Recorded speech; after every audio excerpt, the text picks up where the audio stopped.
მამა ჩემის დაჭრილ შეშას თურმე რაიოლად ვწვავდი. მამა ჩემის შექმნილ ღვინოს ვსვამდით და სხვასაც ვატანდით. მამა ჩემის ნასხლავ ვაზსაც ბლომადაზის ისევ გვირდი. მამა ჩემის აღარ ყოფნით რამდენ რამეს დავაკვირდი.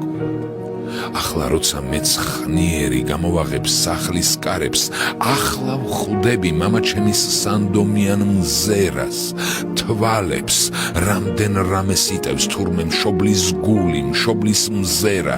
მამა ჩემის მსგავსი არა, უფრო სწორად ვერ ვარ. ვერა, ახლა იმდენ რამეს ვხედავ წლების წინათ ვერ დანახულს, ვეძებ ყველა მოგონებას, მივიწყებულს, არ დამარხულს.